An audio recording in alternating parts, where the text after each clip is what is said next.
সম্প্রতি বাংলাদেশ সরকারের একজন উচ্চপদস্থ কর্তা তারা ভারত সরকারের মাধ্যমে শেখ হাসিনার কাছে বার্তা পাঠিয়েছেন যে আপনার পরিবর্তে অন্য কাউকে নেতা করলে আমরা আওয়ামী লীগকে স্থান দেবো। আমি এটাও জানি যে শেখ হাসিনা এই নিয়ে যে দীর্ঘ দলের মধ্যে আলোচনা করছেন তাতে দলের সকলের শীর্ষ নেতাদের বক্তব্য যে আওয়ামী লীগের আইডেন্টিটি হচ্ছে বঙ্গবন্ধু পরিবার।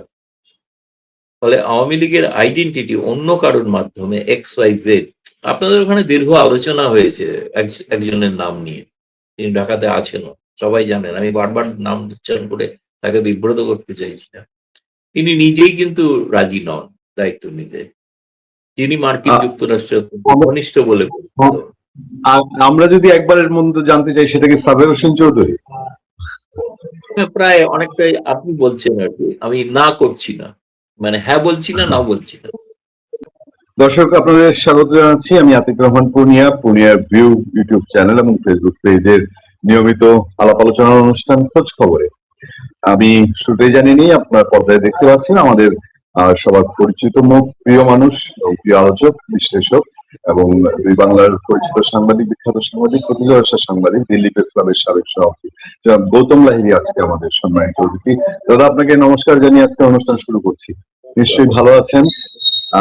প্রথমেই দাদা একটু আপনার দেশের খোঁজ খবর পেতে চাই। বাংলাদেশে বসে বাংলাদেশের সোশ্যাল মিডিয়া যদি দেখি, মেইন স্ট্রিম মিডিয়া বলবো না, সোশ্যাল মিডিয়া দেখে মনে হচ্ছে যে মোদির গদি মরে যাচ্ছে, নরেন্দ্র মোদী বোধহয় পড়ে যাচ্ছেন। আপনি জানেন যে বাংলাদেশে মোদী বিরোধী একটা সেন্টিমেন্ট আছে, বড় বড় একটা ফোর্সও আছে নরেন্দ্র মোদী বিরোধী। উনি যখন বাংলাদেশে আসলেন শেখ হাসিনার সময়, তখন বিশাল রকম হুলস্থুল গন্ডগোল হলো। সেই জায়গা থেকে আমি জানি কিনা, তবে আমি জানতে চাচ্ছি যে আপনাদের দেশে কি বড় ধরনের কোনো পরিবর্তন ঘটতে আছে যেটা বাংলাদেশে সোশ্যাল মিডিয়া প্রচার করছে বা প্রচার হচ্ছে? আপনার দেশের খোঁজ খবর দিয়ে একটু জানতে চাই, শুরু করতে চাই। দেখুন, মানে সব সোশ্যাল মিডিয়ায় এরকম প্রচার হয় না, কিছু সোশ্যাল মিডিয়া খুব রেসপন্সিবিলিটি নিয়ে তারা কাজ করেন, তার মধ্যে অন্যতম আপনি একজন। আপনি এ ধরনের কোনো গুজব বা এসব প্রচার করেন। দ্বিতীয়ত হচ্ছে যে মানে যে আন্দোলনটা যে বিষয় নিয়ে হচ্ছে তাতে নরেন্দ্র মোদী সরকার নিঃসন্দেহে বেকায়দায় আছে, এটা নিয়ে কোনো দ্বিধা নেই বা কোনো বলতে অসুবিধা কিছু নেই। কারণ এটা ছাত্রদের একটা তাদের জীবনের ভবিষ্যতের বিষয়, সে সম্পর্কে তারা নিশ্চিত হতে চায়। এই আন্দোলনটা তারা এত তীব্র আকারে গড়ে তুলেছে বলেই সরকার নড়ে চড়ে উঠেছে। সরকার উপেক্ষা করছে না। কিন্তু ভারতে যেটা হয় সেটা হচ্ছে দুটি পদ্ধতিতে সরকার পরিবর্তন ঘটে। এটা এক হচ্ছে যখন লোকসভা ভোট হবে, অর্থাৎ 2029, সে সময় মানুষ যদি বিরক্ত থাকেন সরকারের প্রতি, তারা ভোট দিয়ে সেই সরকারকে পরাস্ত করবেন।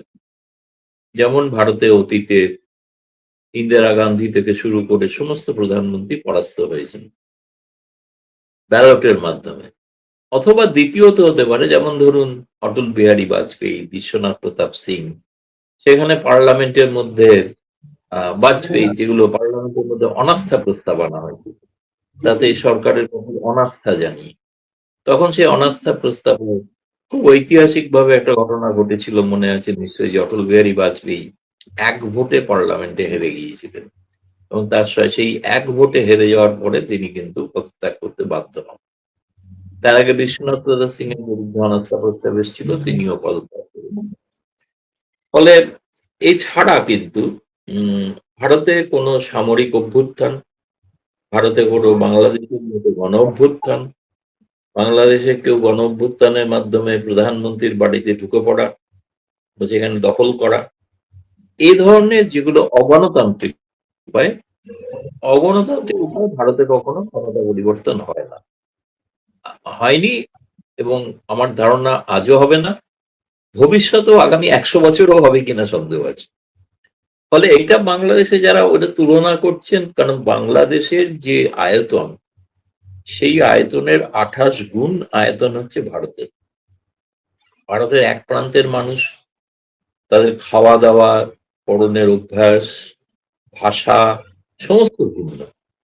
আমি নিজে ভারতীয় হয়ে ভারতীয় বহু ভাষা আমি জানি না, বলতে পারবো না। আমাকে তেলেগু বলতে বললে আমি বুঝবো না, তেলেগু ভাষায় কথা বললে আমি বুঝবো না।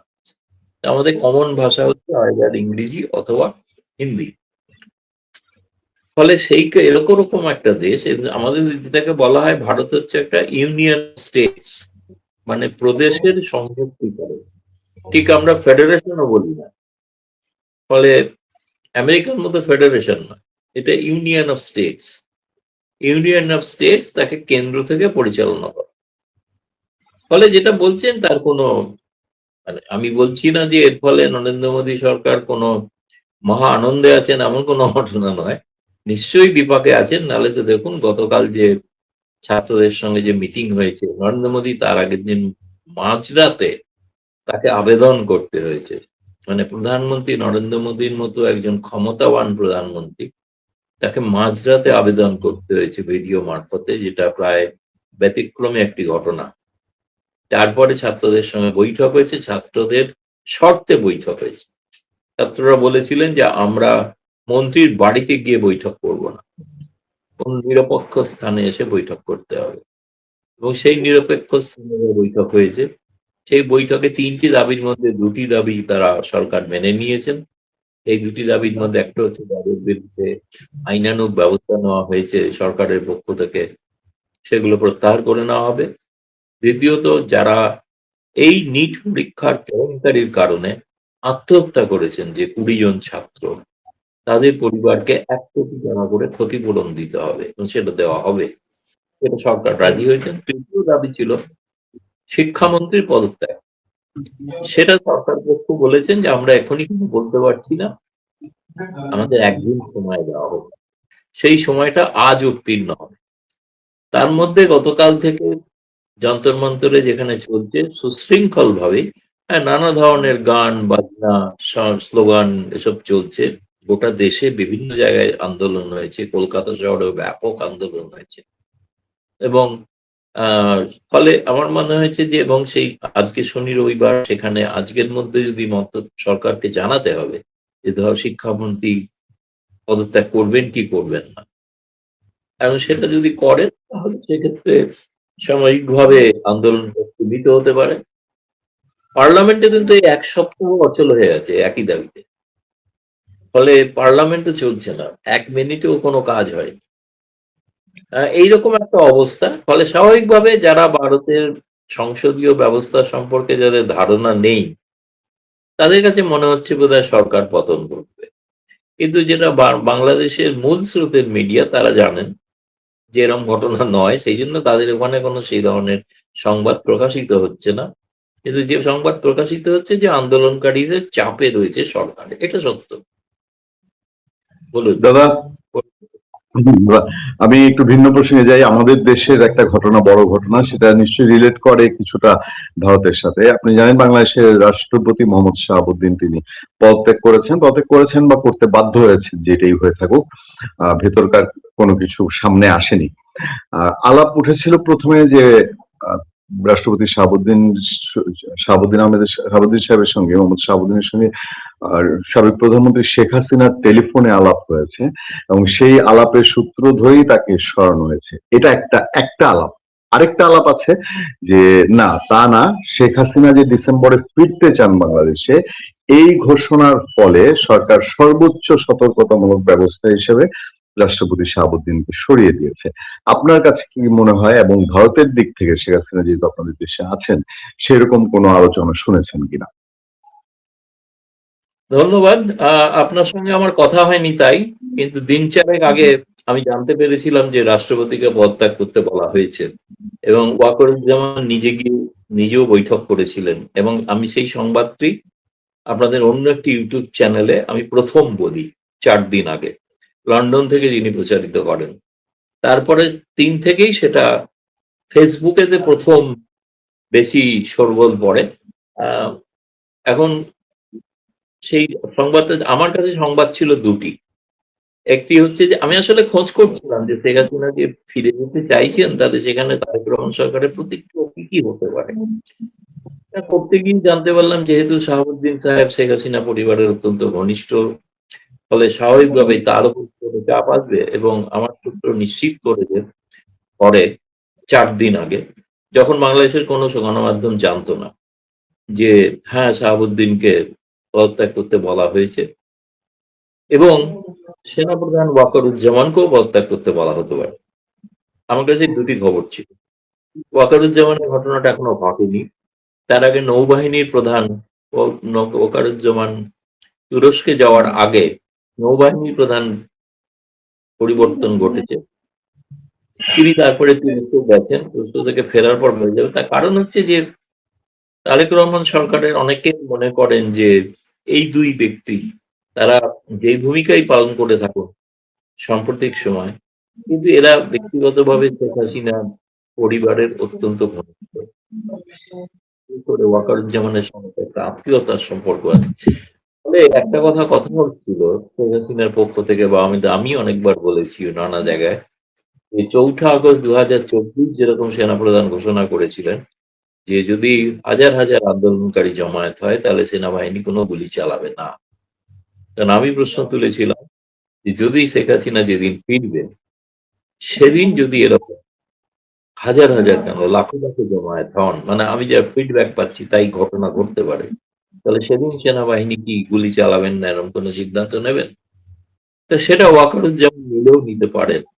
সে কারণে হয়তো তার ক্ষেত্রেও পরিবর্তন হলে আমি অবাক হব না আর কি। তৃতীয়ত, আর কি হতে পারে? আর কি হতে পারে বলতে, এখনো আওয়ামী লীগকে একটা রাজনৈতিক স্পেস দেওয়ার কথা বিএনপি ভাবছে, কিন্তু সেটা শেখ হাসিনাকে মাথায় রেখে নয়। তো এখন ঘটনা হচ্ছে যে তিনি কিন্তু রাজি কিনা আমি জানি না, শুনেছি তিনি রাজি নন, তিনি শেখ হাসিনার পরিবর্তে দায়িত্ব নিতে রাজি নন। ফলে বিএনপির মধ্যে প্রথমত হচ্ছে সরকারের মধ্যে শেখ হাসিনা ঘনিষ্ঠ যারা, তারা হয়তো কেউ তারেক রহমান সরকারের সঙ্গে বিশ্বাসঘাতকতা করবেন এমন নয়, কিন্তু তবুও বলে না যে সিঁদুরে মেঘ দেখলে ডরায় অনেকে, সেই কারণে যে তাদের সরিয়ে দেওয়া এই সময়, নাহলে সরানোর তো কোনো কারণ কিছু নেই। আর ওই রেজিগনেশন লেটারটা সকলেই দেখেছেন, তাতে প্রথম একটি লাইন মাত্র তিনি হাতে লিখেছেন, বাকি গোটাটাই টাইপ করা, তাই না?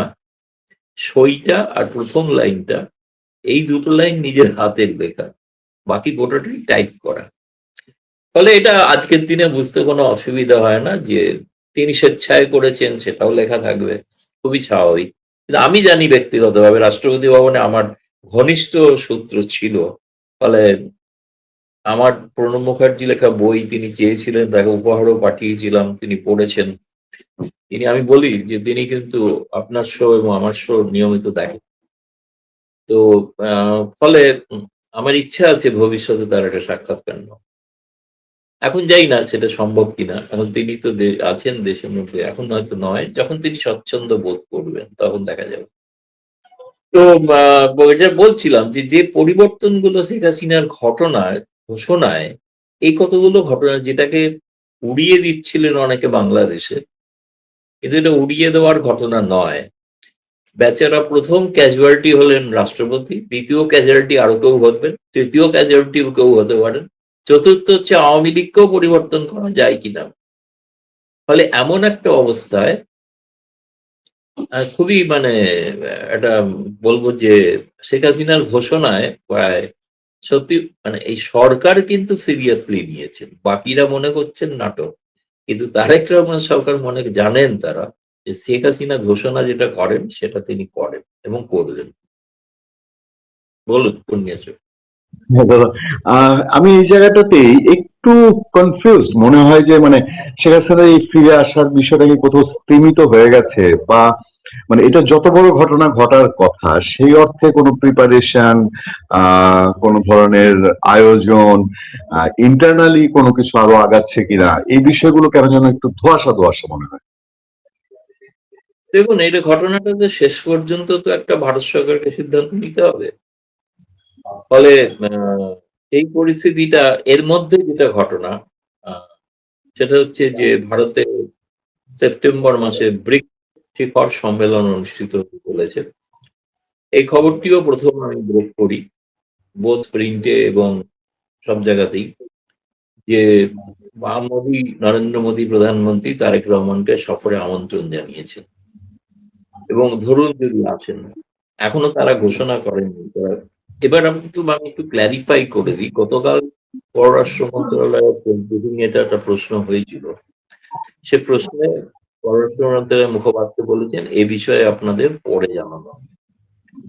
একটা তিনি ডিনাই করেননি, কিন্তু পরে জানানো হবে এই কারণে, যেহেতু এটা সেপ্টেম্বর মাস হবে, বহু দেরি আছে, ফলে সফরে সেই শিখর সম্মেলনের আগে হয়তো ঘোষণা করা হতে পারে কারা কারা আসবে। এখন তারেক রহমানকে আমন্ত্রণ করাটা ব্যক্তিগত প্রধানমন্ত্রী বা ব্যক্তিগত তারেক রহমানকে নয়।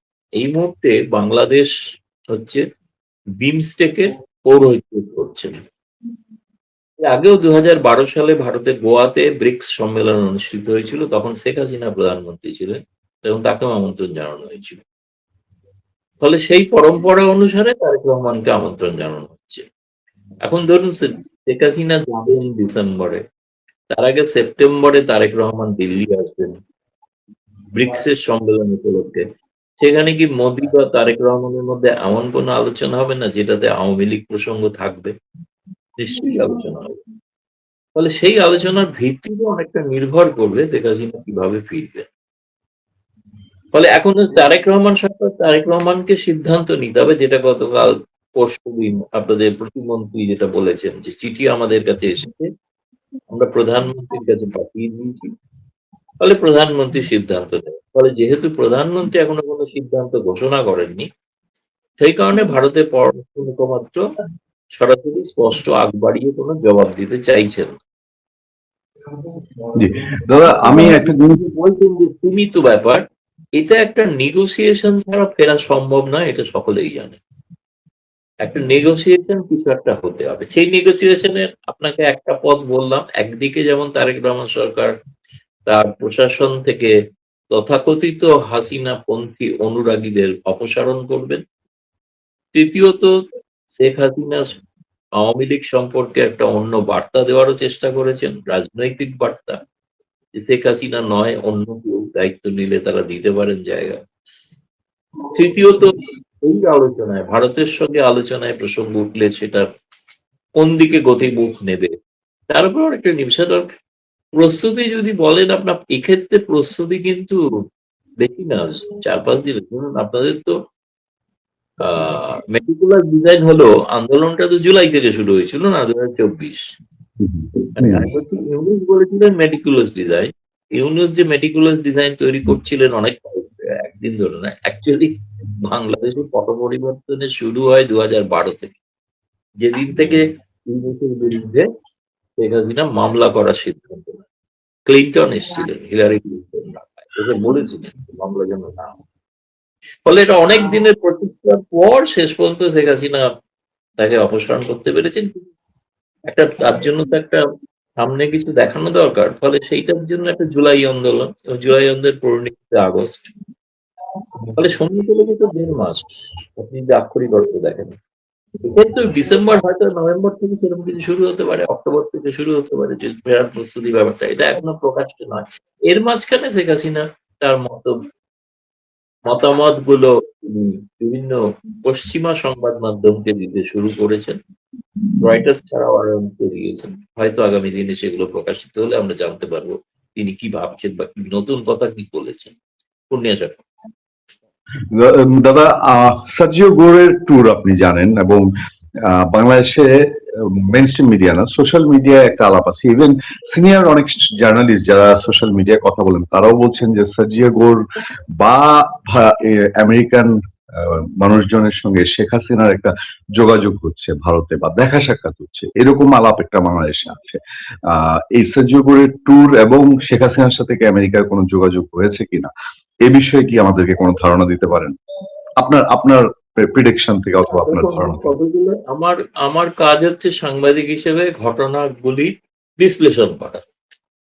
ফলে বিশ্লেষণে আমি যেটা বলছি, যে পশ্চিমা গণমাধ্যম একসময় শেখ হাসিনার মানবাধিকার লঙ্ঘন নিয়ে সোচ্চার ছিল, সেই পশ্চিমা সংবাদ মাধ্যম, সেই অ্যামনেস্টি এখন তারেক রহমান সরকারের সময়কার গণতান্ত্রিক অধিকার নিয়ে সোচ্চার, এবং তারা শেখ হাসিনার মত, তার বক্তব্য গুরুত্ব দিয়ে তারা প্রকাশ করতে চাইছেন। তাহলে পশ্চিমা শক্তির যে গণমাধ্যম, তারা যখন এরকম একটা মনোভাব নিচ্ছেন, আগ্রহী তারা যখন শেখ হাসিনার মতামত শুনতে, তার বক্তব্য শুনতে, তখন নিশ্চয়ই কোথাও না কোথাও একটা যোগসূত্র হয়েছে। আপনি যদি নির্দিষ্টভাবে কথা বলেন, নির্দিষ্টভাবে আমি কোনো তথ্য জানি না। আর সার্জেই গৌর ভারতে শেখ হাসিনার সঙ্গে সাক্ষাৎ করেছেন এবং টেলিফোনে কথা হতেই পারে সেটা কেউ জানে না। কিন্তু সাক্ষাৎ করেছেন এটা ঘটনা নয়। কয়েকদিন আগে আমি জানি আপনাদের ঢাকার যারা কিছু আওয়ামী লীগের পুরনো কাউন্সিলর তারা এসেছিলেন। তারা দেখা করেছেন শেখ হাসিনার সঙ্গে। কিন্তু ফলে শেখ হাসিনার সঙ্গে যারা দেখা করেন এটা সবটাই জানা যায়। এটা অজানা কিছু নয়। আর সার্জেই গৌড়ের মতো একজন ডিপ্লোম্যাট, খুব ইনফ্লুয়েন্সিয়াল ডিপ্লোম্যাট, তিনি দেখা করছেন সেটা গোপন, রাতের অন্ধকারে দেখা করছেন বা করলেও সেটা গোপন থাকবে যে সম্ভব না। অন্তত ভারতীয় এজেন্সি গুলো তো জানতে পারবেই। সেগুলো কোনো সন্দেহ নেই। এবং তিনি সাধারণত তিনি যেভাবে ঘুরে বেড়ান তাতে সবসময় যে পররাষ্ট্র মন্ত্রণালয়কে জানিয়ে ঘোরেন এমন নয়। আর ঢাকায় যাওয়ার ব্যাপারটা হচ্ছে তার তো দায়িত্বের মধ্যে পড়ে ঢাকা। কারণ তিনি তো দক্ষিণ এশিয়ারও দায়িত্বপ্রাপ্ত। তিনি মধ্য এশিয়ারও দায়িত্বপ্রাপ্ত। ফলে তিনি তো ঢাকা, শ্রীলঙ্কা, নেপাল, ভুটান, সর্বত্রই পাকিস্তান তাও যেতে পারেন। ফলে তার তো ঢাকা যাওয়াটা অস্বাভাবিক কিছু নয়। ঢাকায় তো আপনি জানেন যে ৩০ তারিখে পৌঁছানোর কথা, সেখানে প্রধানমন্ত্রী তারেক রহমান থেকে শুরু করে আরো অনেকের সঙ্গে তার যেটা এজেন্ডা আমার কাছে, আমি গতকাল এটা প্রশ্নটা করেছিলাম, তাদের পররাষ্ট্র মন্ত্রণালয় এড়িয়ে গেছে, বলেছে আমাদের ঠিক জানা নেই। লক্ষ্য করে ম্যানিলাতে যে আসিয়ান বৈঠকের সময় যেখানে আপনাদের খলিলুর রহমানের সঙ্গে আমাদের জয়শঙ্কর পররাষ্ট্রমন্ত্রী সাক্ষাৎ হয়েছে বা মার্কো রুবিওর সঙ্গে যে সাক্ষাৎ হয়েছে, সেখানে কিন্তু স্যার যে ঘোর উপস্থিত ছিলেন। ম্যানিলাতে তিনি কিন্তু ছিলেন এবং ম্যানিলায় তিনি যখন ছিলেন তিনি সব আলোচনারই তিনি সাক্ষী, তিনি জানেন। তারপরেই তিনি খলিলুর রহমানকেও জানিয়েছেন তিনি কি করতে চান এবং খলিলুর রহমানের জন্যই তিনি কিন্তু সফরের সময়সূচি ঠিক করেছেন যাতে খলিলুর রহমান ঢাকায় থাকেন সেই কারণে। এবং সেই অনুসারেই কিন্তু দেখা সাক্ষাৎ হবে ঢাকাতে। তারপরে ঢাকাতে গেলে তিনি কোথায় গিয়ে দেখা করছেন সকলেই জানতে পারবে। কিন্তু মূল উদ্দেশ্য যেটা আমার যেটা মনে হয়, যেটা আমেরিকা চায়, যে শি জিনপিং যেটা বলেছেন যে বাংলাদেশ, মায়ানমার, চায়না করিডোর, সেটাতে আপত্তি। দ্বিতীয়ত হচ্ছে যে চীনের সঙ্গে যতটা সম্ভব ব্যবসায়িক সম্পর্ক থাকুক সেটাতে আপত্তি কারুরই নয়, ভারতেরও নয়, আমেরিকারও থাকবে বলে মনে হয় না। কিন্তু এমন কোনো স্ট্র্যাটেজিক সম্পর্ক যেন না তৈরি হয় যে স্ট্র্যাটেজিক সম্পর্ক সম্পর্কে আমেরিকার আপত্তি থাকবে। এই ব্যাপারে ভারত যুক্তরাষ্ট্র সহমত। ফলে চীনকে ঠেকিয়ে রাখার ব্যাপারে সহমত দুটি দেশই। এবং সকলেই জানেন যে খলিলুর রহমান তো তিনি অনেকটাই তিনি ওয়াশিংটনের আশীর্বাদ ধন্য মানুষ, এটা সকলেই জানেন না যে তা নয়। যার কারণে না হলে তিনি জাতিসংঘের সভাপতিও হতে পারতেন না। ফলে খুব ইন্টারেস্টিং সময় আসছে বাংলাদেশের জন্য, এ বিষয়ে কোনো সন্দেহ নেই। ঠিক এরই প্রেক্ষাপটে শেখ হাসিনার প্রতি দেখুন, আমেরিকা কিন্তু তাদের দেশেও কিন্তু নির্বাচন আসুন সেনেট, ফলে তাদেরকেও দেখাতে হবে যে তারা গণতান্ত্রিক মূল্যবোধে বিশ্বাস করেন। তারা বাংলাদেশের এমন একটা সরকারকে সমর্থন করছেন যেখানে আওয়ামী লীগের কোনো স্পেস নেই। ফলে সেটা কিন্তু তার দেশে প্রশ্ন উঠতে পারে। ডেমোক্র্যাটদের সঙ্গে তাদের ফারাক আছে, রাজনৈতিকভাবে আদর্শগতভাবে ফারাক আছে। ডেমোক্র্যাটরা থাকাকালীন তারা আওয়ামী লীগকে পছন্দ করেন না। ডেমোক্র্যাটরাই বলা যেতে পারে শেখ হাসিনা উৎখাতে একটা বড় ভূমিকা পালন করেছিলেন। ইউএস এড যে পাঠিয়েছিলেন সেই এড ট্রাম্প এসে বন্ধ করে দিয়েছে সব, এখনকার মতো দেওয়া হয় না। মার্কিন দূতাবাসে জামায়াত সহ বহু ৪৮ জন যে কর্মী নিয়োগ হয়েছিল তাদের অধিকাংশকেই এখন সরিয়ে দেওয়া হয়েছে। ১-২ জন আছেন, সিনিয়র লেভেলে আছে, বাকিরা নেই। ফলে এক্ষেত্রে একটা খুব আমি বলছি যে ট্রাম্প প্রশাসনের দৃষ্টিভঙ্গি বাইডেন প্রশাসনের দৃষ্টিভঙ্গি থেকে ডিফারেন্ট, আলাদা। সেটা আমি ফোরকাস্ট করতে পারবো না। সেটা উনি ঢাকায় গেলে তখন কিভাবে কথা বলছেন, মিলিত হবেন, সুশীল সমাজের সঙ্গে মিলিত হবেন, টাউন হল করতে পারেন, সমস্ত রাজনৈতিক দলের সঙ্গে দেখা করবেন। এখন দেখা যাক সেটা কি দাঁড়ায়। দাদা, আমি সবশেষে একটা প্রসঙ্গে একটু আপনার মতামত জানতে চাই। সেটা হলো, বাংলাদেশে এরকম একটা ব্যাপার আছে, যেমন বিএনপি যদি বলি যে ২৪-এর পরে ১৯ সময়ে অত বেশি ভারত বিরোধী বক্তৃতা দেয়নি বিএনপি মানুষজন, মিড লেভেলে দিয়েছে। আর এর আগে শেখ হাসিনা পতনের আগের সময়টা বছর খানেক সময়টা বিএনপি খুব শক্তভাবে ভারত বিরোধী বক্তৃতা দিত। এখন যে যে রাষ্ট্রপতি শাহাবুদ্দিন সরানো হচ্ছে বা অন্যান্য যাদেরকে সরানো হচ্ছে, এমন একটা ধারণা অনেকের মধ্যে আছে যে এটা শুধু আওয়ামী লীগের লোক না, ভারত সংশ্লিষ্ট বা ভারতের সঙ্গে যাদের যোগাযোগ আছে, ভারত যাদেরকে পছন্দ করে এমন মানুষজন কি সরানো হচ্ছে কিনা আপনার কি মনে হয়? বাংলাদেশকে বিএনপি সরকার এসে ভারত ঘনিষ্ঠ মানুষদেরকে গুরুত্বপূর্ণ জায়গা থেকে সরাচ্ছে কিনা, আপনার কাছে কি এরকম মনে হয় কিনা? এটা মনে হতো, আমি নিশ্চিত হতাম যদি আপনাদের স্বরাষ্ট্রমন্ত্রীকে সরিয়ে দেওয়া হয়। কিন্তু 9 বছর ভারতে ছিলেন রয়ের তত্ত্বাবধানে, তিনি তো বহাল তবিয়তে আছেন না, ফলে ভারতপন্থী মানুষ ক্যাবিনেটে আছেন। আমি এখনো বিশ্বাস করতে রাজি নই যে ভারতপন্থী বলে সরিয়ে দেওয়া হচ্ছে। দাদা ঠিক আছে দাদা, থ্যাংক ইউ ভেরি মাচ। আজকে অনুষ্ঠান আমি এখানেই শেষ করতে চাই। ভালো থাকবেন, সুস্থ থাকবেন, নমস্কার।